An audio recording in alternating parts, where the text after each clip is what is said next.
I do have a GPS in here. It's mounted right in the front, and as you can see, it's reading. But there's only 29% left on the GPS, so I want to go ahead and get this up right away. Okay, let's taxi out to the other side of the runway because I don't want to be staring into the sun. Come on, Thomas.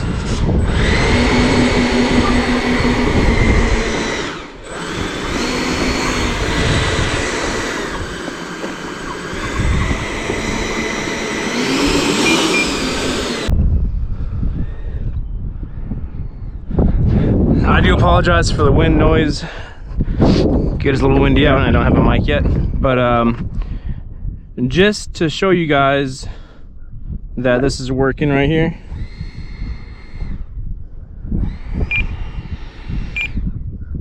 What the heck? Yep.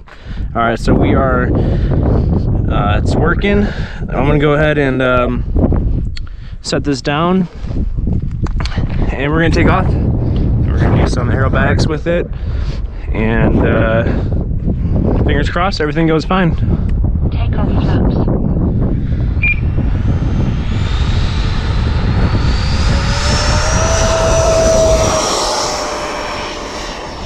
Gear up.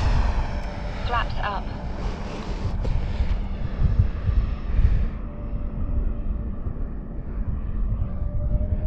All right, this is full speed right here, going with the wind.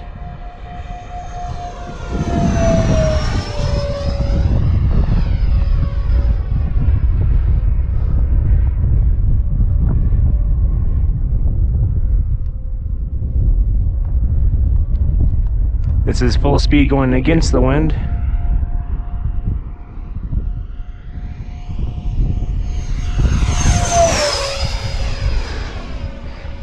little bit of a loaded roll right there. When it is windy like this, I do find that you really got to stay on the throttle a lot more, especially when you're going downwind and you're trying to turn it around, because the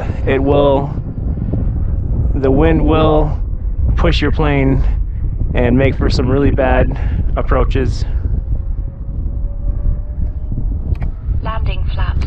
Gear down.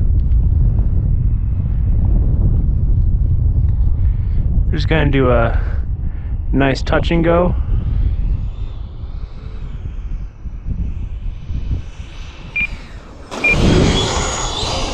Oh boy. There was nothing nice about that.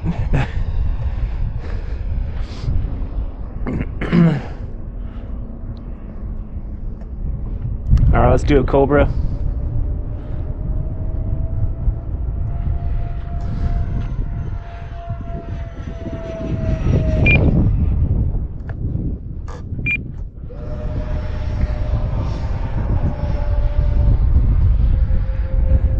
That was pretty cool. One thing that you have to remember about this airplane too is it is a big, heavy machine. Landing flaps. Gear down. And it will drop quicker than you know what you're ready for.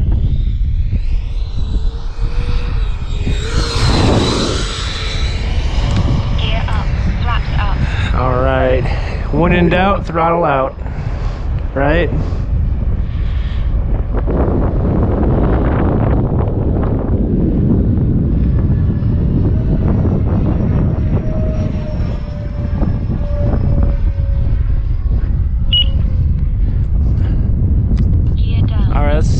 Let's try to get this this baby in right here on this go around. Landing flaps.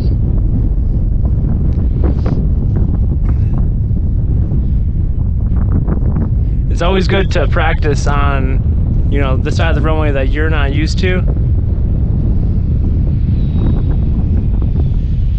because it'll just make it 30 seconds.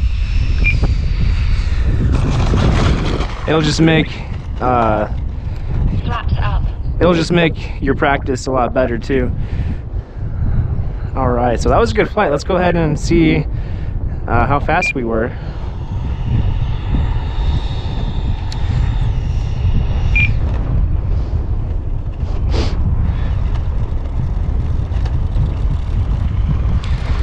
And coming in hot. Here we go.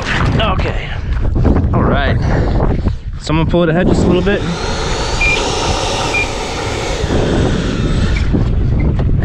Okay.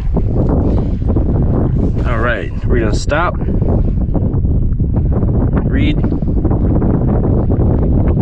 Max speed, okay, cool. 115 miles an hour, so that's actually a lot more than I thought I was gonna get. That's pretty cool. I'm impressed with that. But yeah, let's go ahead and throw in another battery pack and do another flight, maybe from the other way. But this GPS is just about dead, so I'm gonna go ahead and take it out. Okay, I'm gonna face away from the wind when I talk, but I have the two 6S packs in there from Roaring Top. The afterburners on there, and all the servos are all stock. I do have some Hi-Techs on back order from Horizon. They've been back ordered forever. I think they're the Hi-Techs D85s from what John from Two Brothers RC recommends, so I got some of those. But yeah, unfortunately I can't really face this way because the sun's in my eyes and I don't have my glasses or my hat.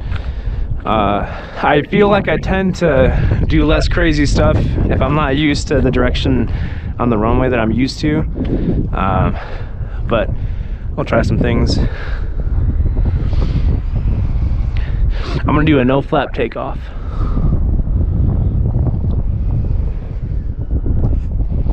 Okay, reset my timer. All right, here we go.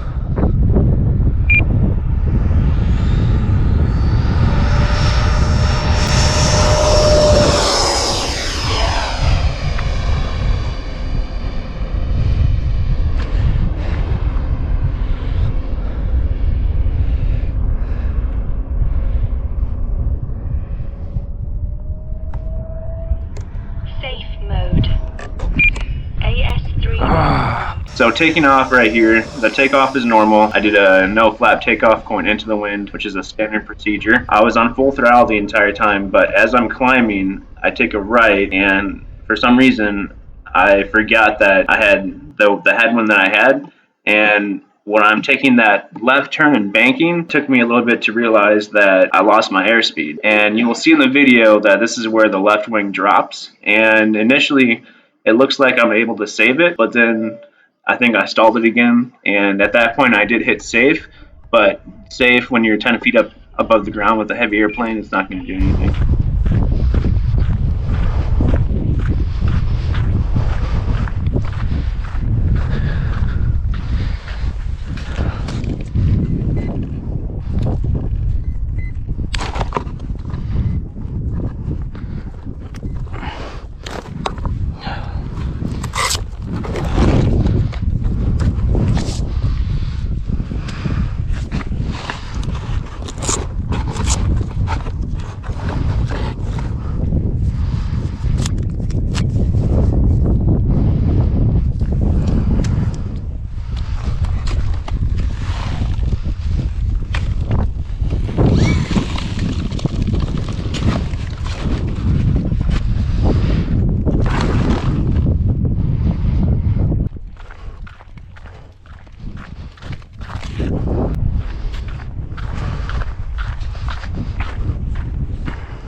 All right, everybody. So yeah, that's pretty much what happened. And right here is the Mig-29.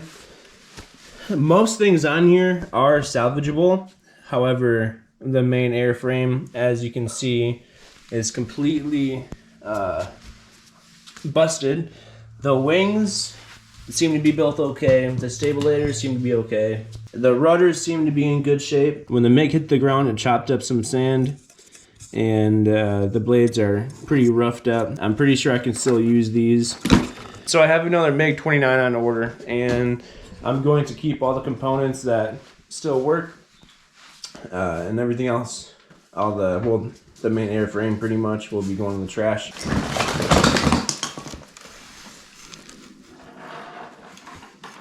So the plan is to buy another one and get it put together and fly it again. Yeah, I should have learned my lesson. I should have. Whoa, you okay? I'm okay. Yeah, guys, if you ever feel uneasy about flying, it's always better to not fly for whatever reason that might be. Whether it's too windy or you just have a bad feeling about it, just don't do it. For me, I think it was a combination of everything that we talked about, and the wind, and me forgetting how much this thing actually does weigh, and you need a lot of thrust going into turns, and I shouldn't have been doing what I was trying to do. So, but anyway, I don't think I would have replaced any other plane that I would crash like this. This Mig-29 for some reason has a place close to my heart. It's definitely my favorite EDF.